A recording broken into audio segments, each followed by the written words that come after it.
Welcome everyone to round 7, season 2 of the iRacing Kia Cup on RaceBot TV, streaming live on iRacing Live. The race is underway here from Barber Motorsports Park. Apologies for the technical issues, but we're all underway and we're ready to watch the action here as Stelian Cheplevsky leads ahead of Dave Baker and Colin Cunniff. A good 17-car grid here around a track with lots of elevation changes, 16 turns, 3.8 kilometers.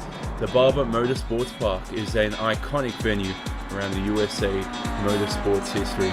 Good evening everybody, Johnny Simon in the commentary booth alongside John Granger. And John, we have an exquisite racetrack, as I mentioned before, known for its IndyCar experience, but you know, here today, these Kia Cup cars are going to make it really challenging to race as we're already underway 5 minutes into the event. You're spot on, Johnny. It's been a real good start to the race. We're sorry we weren't able to show you the start of this race, but as you said, it's a very exciting track. There's over 80 feet of elevation as the cars go around the circuit, and it should provide a really exciting race for these little cars.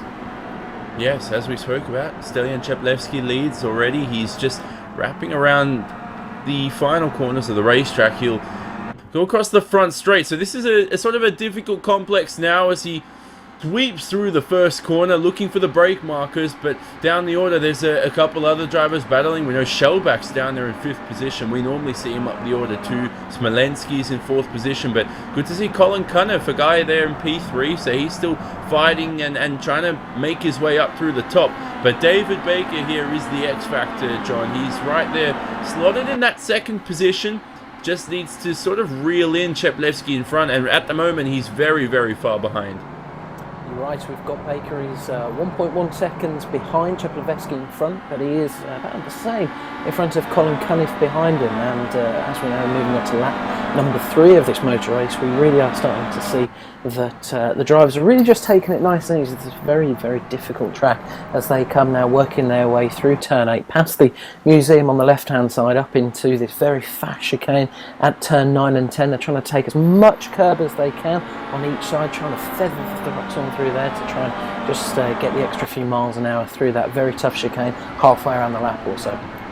But you can see now they're wrapping towards the end of the lap. It gets very tight. It's sort of, you have to form up in this stage of the race because it's just almost impossible to go too wide through there. But I'm sure we'll see that sometime throughout the next 20 minutes as Dave Baker seems to have gained a little bit of a 10th this lap on Stelian Cheplevsky in P1. As they cross the line now, Cheplevsky does lead another lap. He sets a 1 minute 27.9 and Baker was a 10th faster than that. Now we know tyre wear today, John, it's going to be so crucial. The tyre wear, you know, in terms of lap time, it's going to drop off as the race progresses. So David Baker now and Cheplevsky, who knows if they can sustain this pace come the end of the race.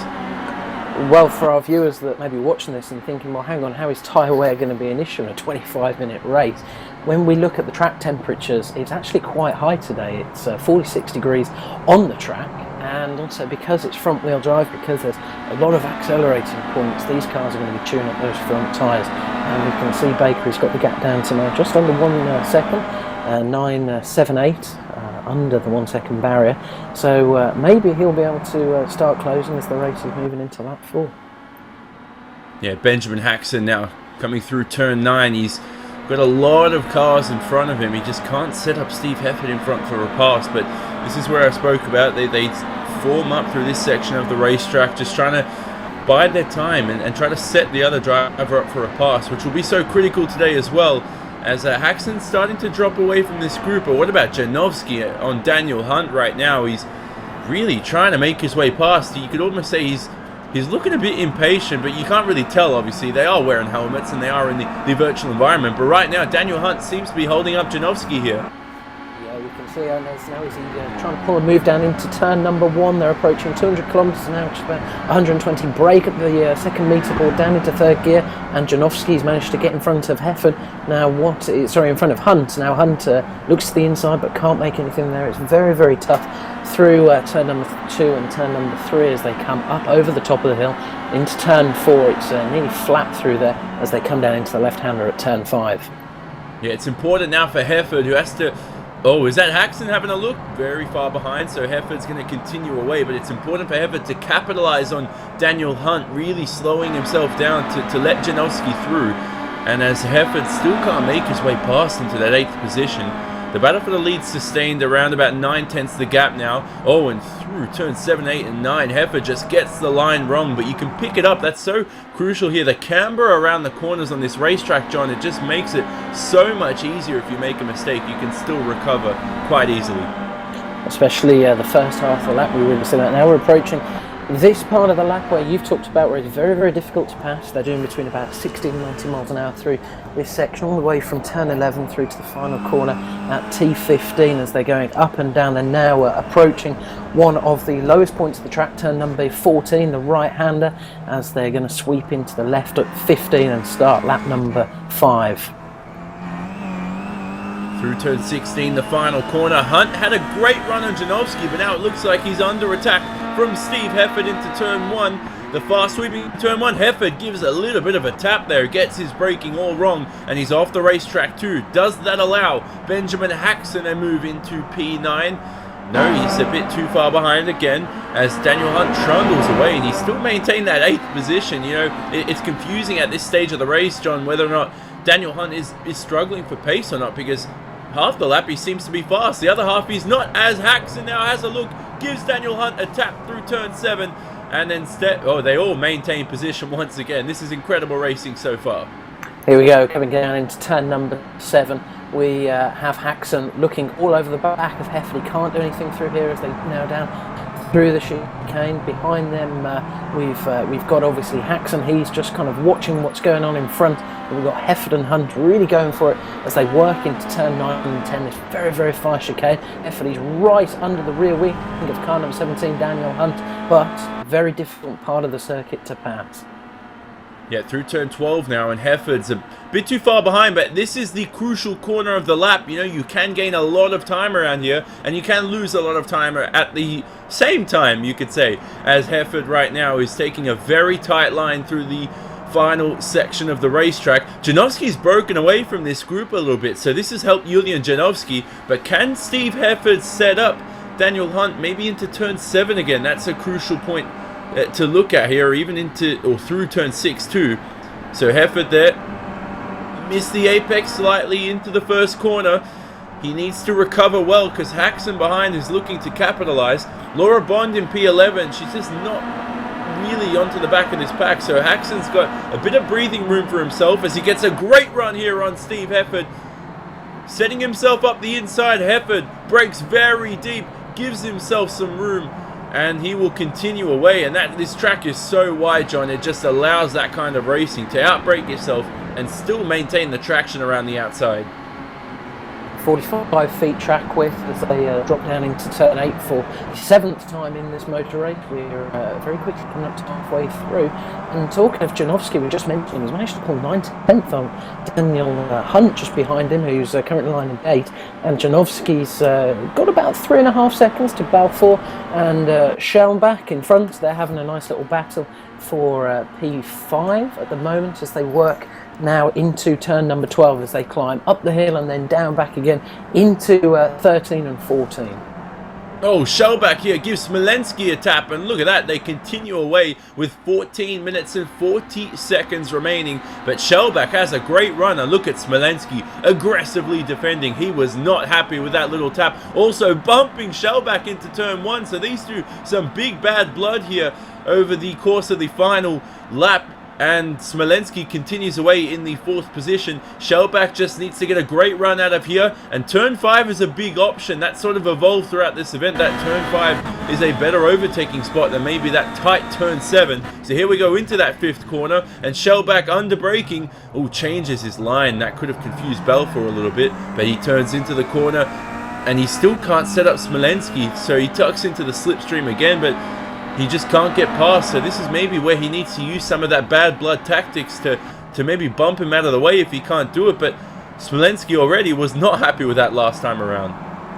I'm really liking what Ross Carnival's doing in 6th position. He's just watching the battle unfold in front of him. We can see Michael Schellenbach, he's looking really aggressive. He's taking quite a lot of curb through the chicane there at turn number 9 as they drop down into the left-hander at 11, and he had a real good run at Smolensky going down into T1. He was on driver's right but couldn't quite make it work. He's dropped back a little bit, but now he's coming into the portion of the lap where he is looking just that little bit quicker as they come to complete lap number 8. They're going to move on to lap number 9, about 4 seconds behind the leaders. And that gap doesn't really seem to be growing, so the lap times seem to be quite similar. And 1 lap on, Shellback can't seem to get much closer to Smolenski in front. Yeah, so 13 minutes remaining. This is where drivers really start to get nervous. They start to try to set up moves as they approach the 10-minute mark, but I think it should be the opposite. Drivers should start to stay calm and just patiently wait for the opportunity to arise as Shellback now exits turn 4 through the turn 5 braking zone. Don't run too wide through here, just on the throttle nice and smoothly, setting yourself up for the next part of the racetrack, turn 7. Shellback now just cannot make his way past Alexander Smolenski. Now we normally see Smolenski and Shellback up the order here, John. We normally see them battling with Cheplevsky and David Baker in front. As Smolenski's turned around, and Shellback very, very aggressive there through the exit of turn 9 on towards 10 and 11. Smolenski's lost the position as a result, and now he's still maintaining the car in a straight line. So in all of that, they've lost a lot of time. Balfour's maintained the 6th position. Very, very aggressive there from all of them. Yeah, I was quite disappointed with what Michael Shellback did then, if I'm honest. I know him quite well. I've raced with him at a number of races, but that isn't a normal Shelley move. As you say, they're normally fighting a little bit higher up in the field. So Michael Shellback moves up into 4th position. He's about a second and a half behind Colin Caniff in front of him. And as Richard Gore says on our YouTube channel, it really is tough to make a pass stick here. And that accident has cost them nearly 3 seconds on 3rd place in front. And we can see Smolenski's all over the back of Shellback now. He's really trying to make a pass stick. This was the caught part of the track, remember, where Shellback has been really quick over the last few laps as they pop over the rise at turn number 4. You can see Michael Shellback moving over to the right hand side now as they swing left, and Smolenski close a little bit under braking but can't really seem to make it stick. He's holding a little bit of a tighter line, manages to pick up the power, and we really saw in that clash as they came out of turn 8 how Smolenski managed to avoid spinning by just giving the car a boot full of throttle, which really does work with these front wheel drive cars. Yeah, and front wheel driver on this racetrack too. It makes for a little bit of a challenging event. Smolenski and Shellback, they both trail brake into turn 5, and that's where, as you mentioned, Shellback is so strong. It's going to be difficult to pass him into there. But they head through the middle section of the racetrack right now, and Balfour wasn't able to capitalize on that. Daniel Kraft in P11 though, he's only 1/10 behind Haxon here, and he was all over the back of the rear wing there of the Kia, using all 4 wheels off the racetrack onto the curb. So Kraft now very aggressive at this stage of the race as we approach that 10-minute mark. It's important, isn't it, John, to really set yourself up for some good overtakes. For Kraft now, he has 4 cars to pass in the space of 10 minutes. Can he do it? Yeah, you're absolutely right. As we see one of the cars running off the track just as they move down, that was Daniel Kraft. He ran off the track a little bit as they came onto pit straight. Hasn't really seemed to have affected him, and we've got this great little bunch of cars, only separated by about a second and a half from P8 through to P11, led by Janowski, who's managed to make a little bit of a break. We've got Daniel Hunt as well. He's going to still be giving a courtesy check to his mirror. Steve Hefford is running behind him as they approach now turn 5, the left-hander. Oh, and there's been a bit of an accident here. We can see car number 12, that Steve Hefford, has managed to get in front and managed to stay in front rather. And Daniel Kraft has moved up into P10, but he's also got Ben Haxon all over him as they go through the right-hander, and Haxon has managed to just get in front as they drop down through the chicane. So the order remains to just how it was a few corners ago, with Hefford managing to now make a little bit of a lead. Yeah, and Kraft really outbraked himself into that 5th corner, and he just collected, I think it was Haxon in front, or it might have been Laura Bond behind, who knows, but he really did, as we saw in the replay, just completely lose his markers there, as Cheplevsky does lead this event with 8 minutes and 48 seconds remaining, by 1.7 seconds ahead of David Baker. Colin Cuniff's into the 3rd position, rounding out the podium. He's 3.4 seconds behind David Baker, and then 3.2 seconds behind Cuniff is Shellback. So really, top 4 positions all seem but settled at this stage of the race. Alexander Smolenski in the 5th position, still fighting for P4 with Shellback, along with Ross Balfour in 6th. And rounding out the top 10, it is Janowski, Hunt, Hefford, Haxon, and then Daniel Kraft in 11th, just trying to fight his way through the field. Really a very, very aggressive overtake there, John, into turn 5. We're coming towards it now, and it just seemed that Kraft just really needed to be a little more patient. You know, he could have suffered a lot of damage from that accident, as we have Hefford and Haxon side by side through the corner. Haxon does not get a good run out of there, and Hefford will maintain the 9th position. Hefford trying to stick it to the left-hand side of the track, and he had Haxon brake quite a lot later than him. Come past driver's right, trying to go around the outside, but that really doesn't work. But he seems to have made up a little bit of ground back to him as they work up to 9 and 10, the very, very fast chicane. We see them take a lot of curb on the left and right, and we're going to be seeing in the next couple of minutes for sure them not being able to use as much curb because the tyres will be losing their grip. We've still got Chepolevsky in front. It's 1.7 seconds now ahead of David Baker. A rather uneventful race for him so far. Yeah, for the two guys in the 16th and 17th positions, Kip Stevens and Roy Ververke, a big battle here for the last positions, basically.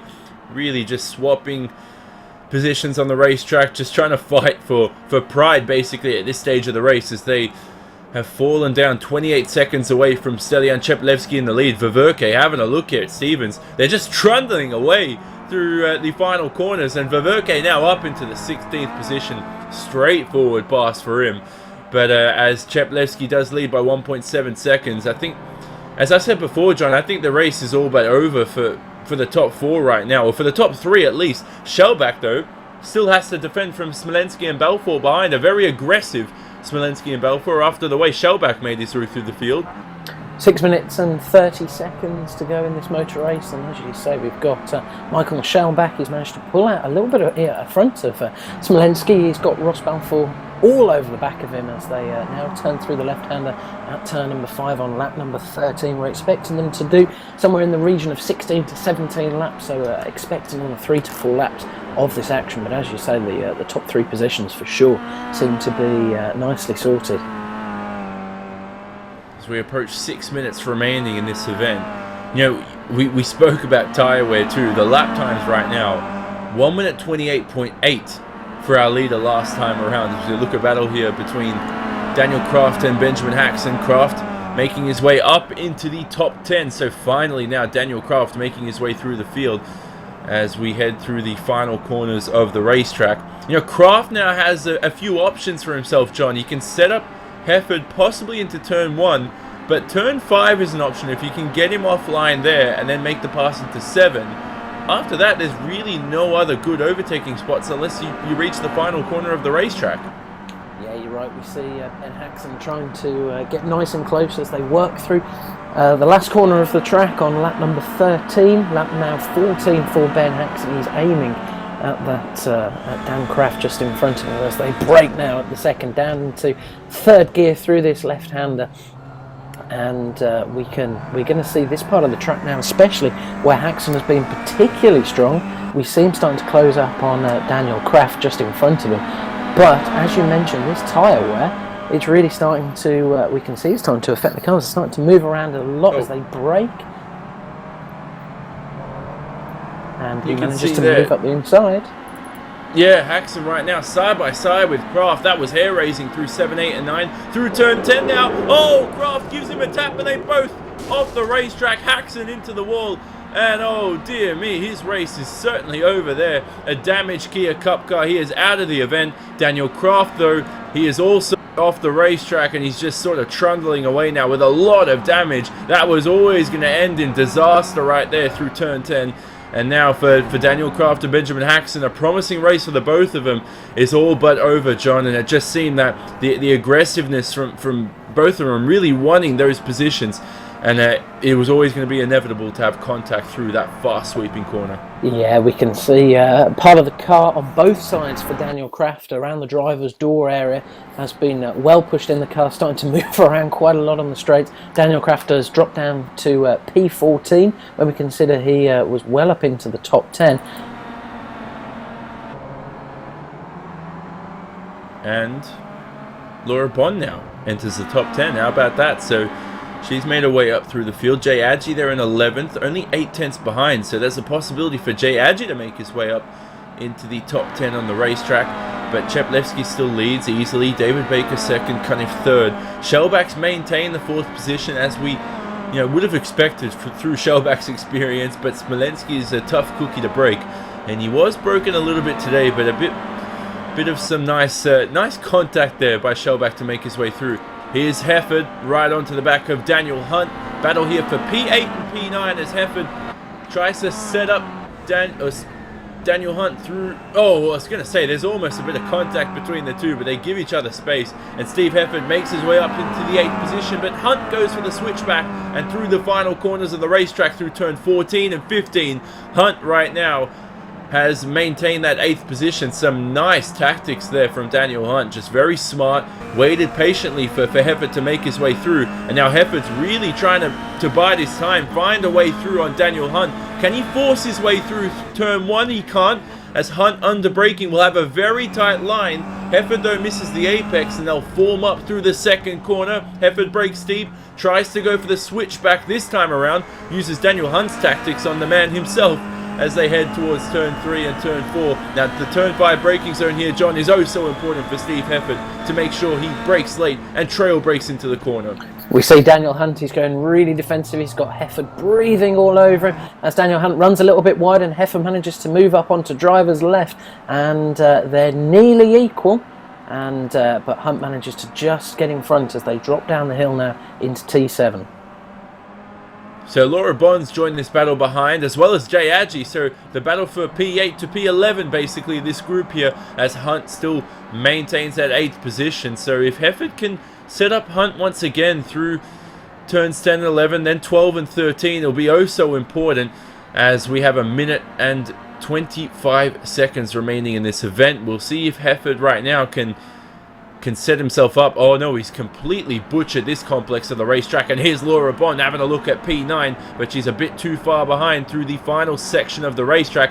Cheplevsky begins his final lap of the race possibly as he crosses the line. We'll see if next time around he does actually make the line in time, but it'll be very close, John. Here we go though, the battle for P8, 9 and P8, 9, 10 and 11. They don't know if this is their last lap of the race or not. You're right, we've got Laura Bond, she's the 3rd car in this pack, and Daniel Hunt just runs a little bit wide, and that allowed Steve Hefford to get the inside line as they go through the right-hander at turn number 3, and here they come over the top of the crest of the hill, and we've got Hunt on the left-hand side of the track on the outside, but he's now got the inside as they drop down the hill into turn 5. We've got Steve Hefford all over, they brake, and Steve and Daniel Hunt manages to just keep in front of Steve Hefford, and we've also got Laura Bond, as we said, sniffing around. She's starting to come to the driver's left, but she can't make anything as they drop into turn 7, the chicane for what could be the final time.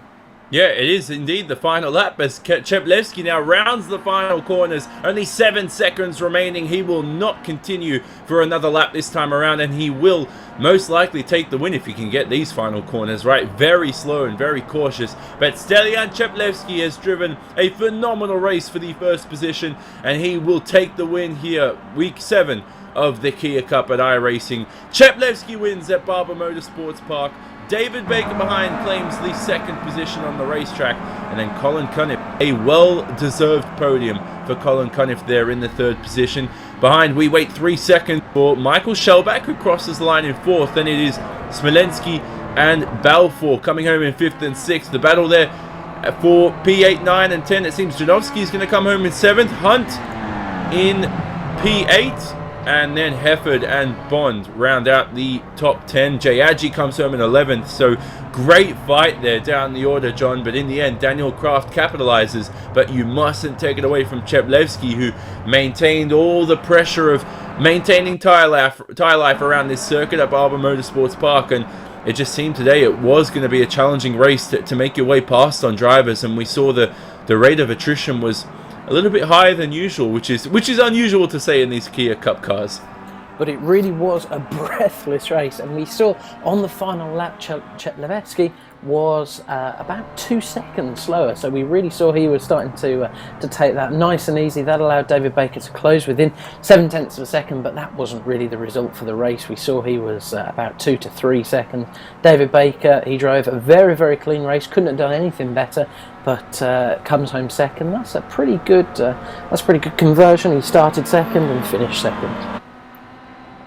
We will look at the results for you as Chetleveski wins a great event here for week 7 of the Kia Cup. You can see winning by 0.7 of a second in the end as he slowed down towards the end of the race to celebrate and enjoy another race win for himself. David Baker with a well-deserved P2, so he's had a great event too. They're 7/10 behind the leader.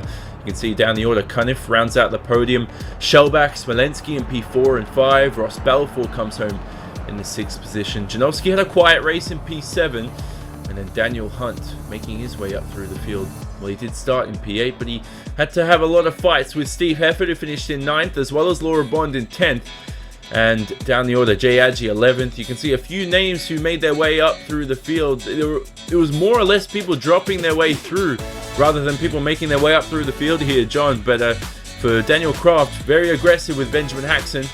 Really Haxon, our only DNF in the event, and Kraft eventually came home in the 16th position. So in the end, John, we've had an incredible, entertaining race, but as we spoke about before, the battles throughout the field, you were expecting that here in the Kia Cup, and we weren't expecting this, high temperature, high rate of attrition, but as well at the same time, the tyre wear just became a huge factor today as the drivers talk about it. Yeah, we can really see this hot weather did cause a lot of issues. It actually caught quite a lot of drivers out from what we're reading, but what a fantastic win by Chetleveski. Managed to win by a nice gap. That's going to mean that going into the next round, he is going to be on fine form. That is all but wrapped up for this week of the Kia Cup. Apologies once again for the technical issues, but that shouldn't happen next week around as everything's sorted. But right now we enter the Indianapolis Motor Speedway. Twin Ring Motegi. I'm looking around ahead here for round 8 of the Kia Cup. That will be on the 4th of May. Next week, as usual, 10:15 p.m. GMT on RaceBot TV, stream live on iRacing Live. Thanks as always to Hugo Luis, Johnny Simon here, and John Granger in the commentary booth. This has been a RaceBot TV presentation broadcasted on iRacing Live, and we'll see you in 7 days' time.